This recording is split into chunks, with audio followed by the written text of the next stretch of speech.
Welcome to Jajpuria Swapna kitchen. सांग माने चलतु आज जाना खड़ा सागर प्रस्तुत प्रणाली। सर्वप्रथम साग को आनी पूरा छाड़ीदे तापर परिष्कार परिच्छन्न कर पानी भल भाव पूरा धोईदे। चुन चुन कर साग को काटिदे। एमती करने द्वारा साग भजाटा भारी स्वादिया और टेस्टी लगी था। आपण मैंने एमती चुन चुन कर काटला बेले साग काटला बेले आंगुली के काटी नथिबे तो जरूर कमेंट रे लिखिदे। कढ़ई रे साग दबा स्वाद अनुसार चीनी आ लुण टिके पकेइबा। प्रायतः बहुत लोग चीनी खाइबा को पसंद करंतिनी किंतु मते चीनी भारी भल लगे। आपण मानकु पसंद जहाँ लगे सेमिति करिदेबे। कढ़ई रे तेल टिके दबा, सोरिष लंका पियाज टिके पकेइबा। पियाज को सेतबेला पर्यंत फ्राए करुथबा जेपर्यंत तार कलर रे किछि परिवर्तन न आसीथिबो।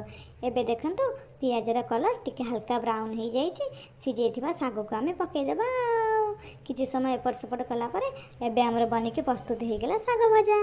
आपण मानकु वीडियो भल लागिले चैनल को सब्सक्राइब करिए, पाख दिया बेल आइकन को दबाई देबे।